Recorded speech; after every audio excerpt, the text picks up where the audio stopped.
as crazy as it sounds, a lot of times I'll start with just a blank canvas and sit and stare at it and begin visualizing things. And as you put each little thing on there, step back and look at it and think about it. And you learn to compose that way. There, tell you what, let's have some fun. I'm gonna take some black, alizarin crimson mixed together. Just black and alizarin. And that'll make a nice lavender-like color. There. Pull it out very flat, flat as you can get it. Cut across and get that little roll of paint, and it should live right at the edge of your blade. I mean, it's right out on the very edge, okay?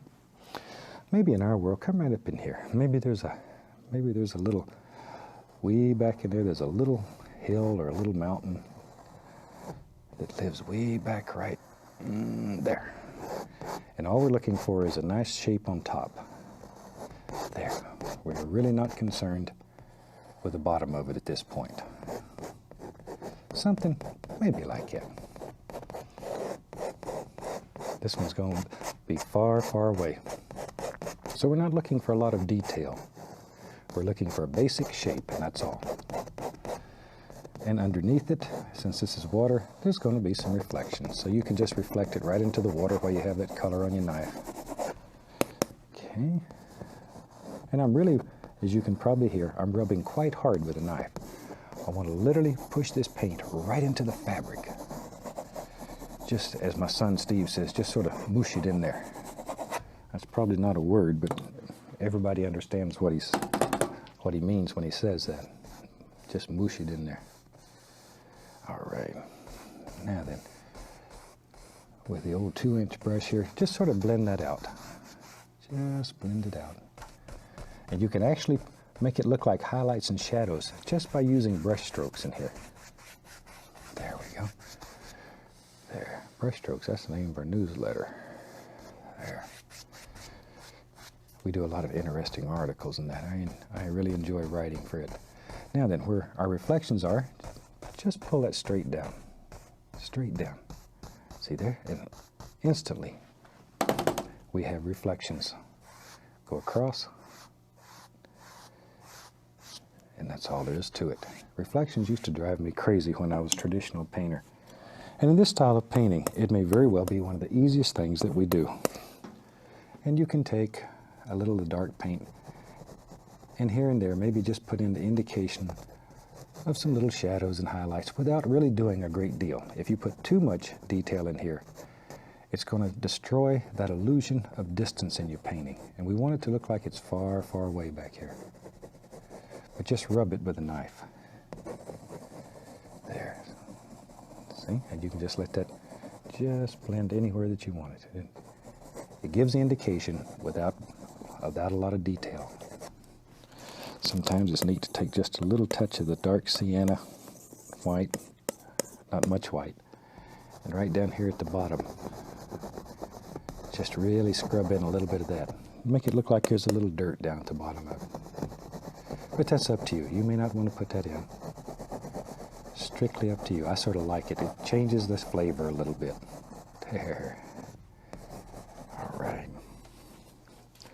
Now we can take a little bit of the liquid white and put it out here on the palette and pull it out very flat. Just as flat as we can get it. And then cut across, just like that. And we can go up in here and just begin cutting in the indication of a little water line. There we go. Now, if you make these and they're too thick or you don't like them, if you just take the knife and rub them, just rub them very hard, they'll just basically disappear right into the color that's on the canvas. And I tell you little things like that in case you ever make it. A lot of people get worried that they've made a mistake. That's not a mistake. All you do is just rub it a little more. Don't worry about it. There's nothing to fear on this piece of canvas. The absolute worst thing that can happen is that you enjoy it. It's fun. Painting should be fun. If painting doesn't make you happy, then you're doing the wrong thing. And if you're fortunate enough, as I have been, to take something that you love as much as this and learn how to do it for a living and be fortunate enough to be successful at it, my God, the other. There. Okay, something about like so for right now. And then we can Take our liquid white, and I'm going to put a least little touch of, we'll use a little blue, not much blue, tiniest little bit of Prussian blue and black. I want a gray color. Maybe, tell you what, a little dark sand in there too. Oh, that's nice. That's what I'm looking for. Tiniest little bit of color on there. And we'll just make the indication of land using nothing but that. Allow it to pick up some of that color that's already on the canvas. And just let them blend together. And it's a very simple way of making a nice little area that looks like land without doing a whole bunch. And with a clean knife, you can just take and scrape in some little trunks and sticks and stems and just all kinds of little things that live in the woods. There they are. Something like so, wherever you want them. And then, tell you what, I'm going to take a little bit of the liquid clear. Get a little liquid clear. To that, I want to add titanium white and midnight black. I want to make a nice thin, that's the key word, thin gray color. But it's very thin. Okay, let me lay that up there. Clean off the old knife.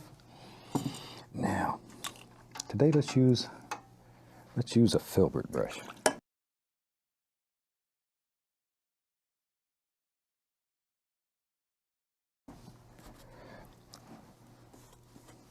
Let's take a little Van Dyke brown, and just using the side of the knife, you can drop in a nice little trunk, that easy. That easy. Firm up the other side. He needs a friend. You know me. I'm fanatical about people having friends, and even trees need a friend. And painting has allowed me to meet so many people and make so many friends. That's probably the most rewarding part of this whole thing, is all the friends that we've made traveling all over the country and people watching the shows. All right, let's take a little white, a little dark sienna, not much, pull it out flat. I'm cut off a little roll of paint. Now I'm going to touch and just give it a little round pull. And let me exaggerate, I'm going, but very, very gently. There, we'll do the other one. Something like that. And just let it go right on up. Okay, we go back to our brush that has the, has some nice grassy colors on it. We were working on the other side. And let's put some highlights on this tree. This would be a fantastic tree for one of my little creatures to live in. I got to show you one of my creatures. Here recently, my son Steve, hang every which way and change the flavor of the paint, the color, every so often. Then you can just put all kinds of little things in there and put as many or as few as you want in your world. Sometimes it's fun. Watch here. We'll take a little brown, a little Van Dyke, a little dark sienna, mixed together. Do something like this. Then we'll come back with a little touch of the brown and white, barely grazing. Just let it graze. See? And you can just, we'll turn it into a nice little path that comes through there. Back to our brush, it has the greens and stuff on it. We come back and we tap in some little grassy areas that live right down here at the bottom of these bushes. Just tapping. Once again, change your flavor every so often. You can add a least little touch of titanium white. That'll brighten it up. There. And if you have trouble making this stick, add the least little touch of liquid white or paint thinner. If you don't want to change the color, use paint thinner, but very, very little of it. I can't say that enough. Very little of it. Work in layers, just like you did with the bushes. Other side, we'll put some over here. There we go. All kinds of little things. If you do this in your living room, you can redecorate your living room in a matter of minutes, so be very careful. Learn to control it. Have your box you can shake your brush in and And that way you don't have to worry about covering everything. Okay, let's take a little bit of brown and blue, a little touch of alizarin crimson, and some white. There we go. And don't mix your paint dead. Mix it marbly and leave it alone. Okay, now let's do, since we're going to do McKinley today, let's do the basic shape here.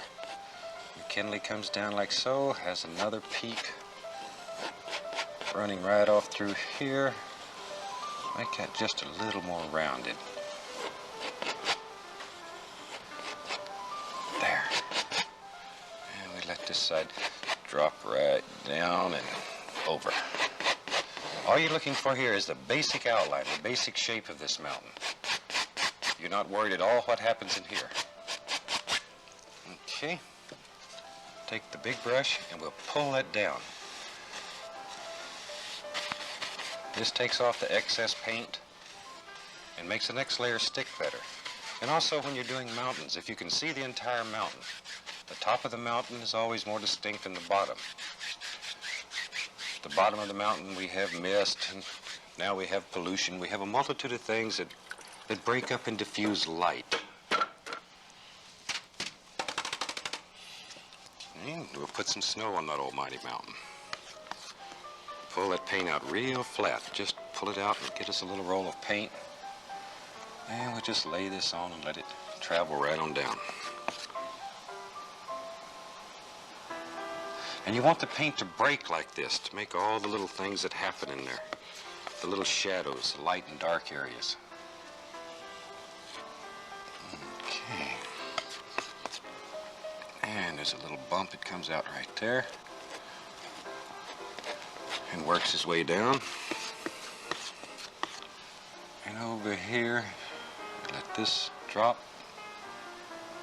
just like so.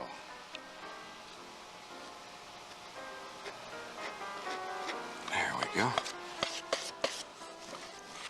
Now for the shadow color, we'll use a little Prussian blue and white. And once again, don't mix it dead. You want it to be sort of marbledy. Okay, now we'll start with the shadows. And we'll just lay these in here. We want to bring these two areas here together. So we just sort of work it back and forth and let it come. There you go. Let it just come together. And maybe this shadow comes right down through here. Every highlight needs its own private shadow.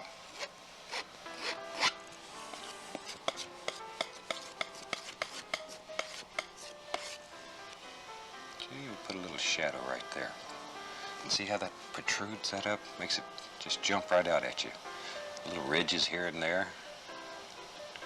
All kind of little things happening in this mountain. And we need a shadow back here behind this almighty peak. There it is. Just let him go.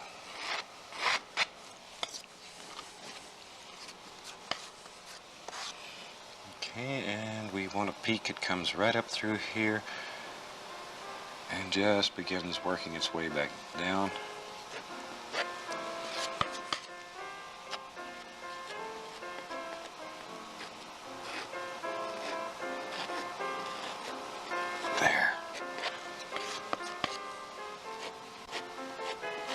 Nice ridge coming through here. And we can bring these together.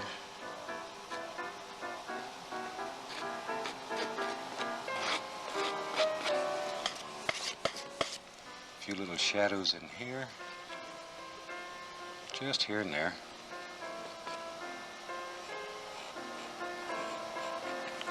Okay. And as we said, we want this to be more distinct at the top than the bottom, so we're going to diffuse the bottom of it, and only the bottom.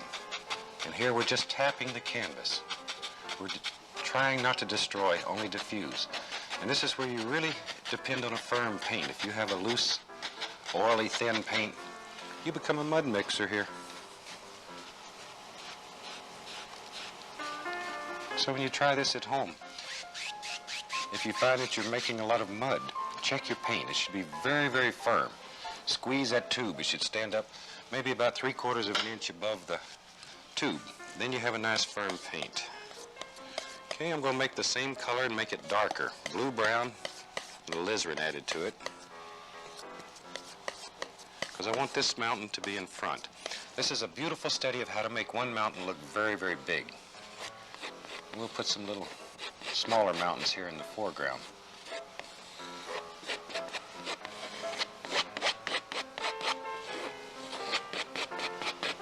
Okay, a little peak here.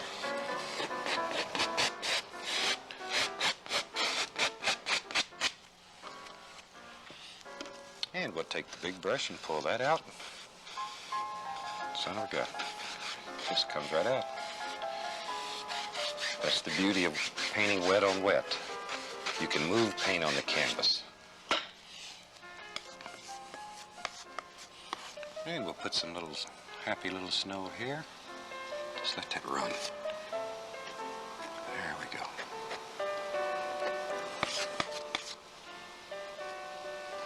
Okay. Our light is still coming from the same direction here, so don't let that fool you.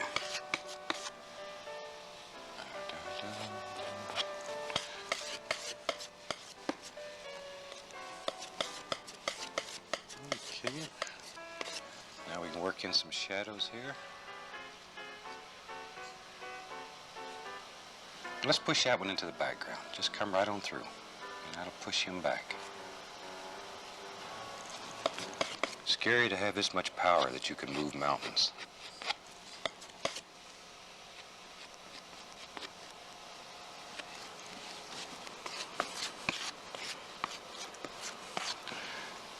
Okay, this there. We can swing this around and bring these two right together. Just make a nice little ridge out of that. Okay, now we've got an almighty mountain.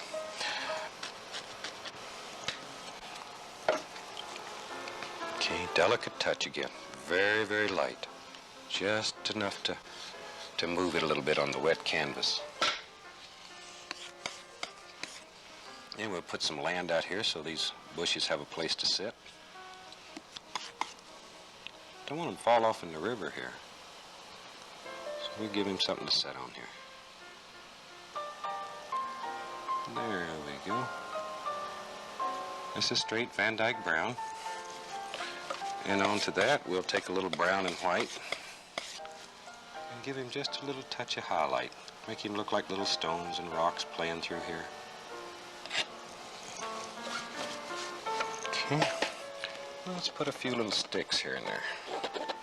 Here we're just cutting through the paint using the point of the knife. But it shows distance. It shows all these different planes. Okay. We'll put just a little bit of magic white under here. Give us a little water line.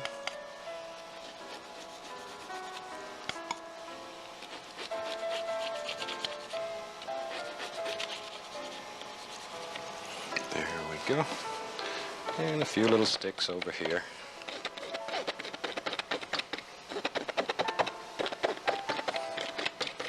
Okay, but you see what you can do in just a few minutes with an almighty brush and an almighty knife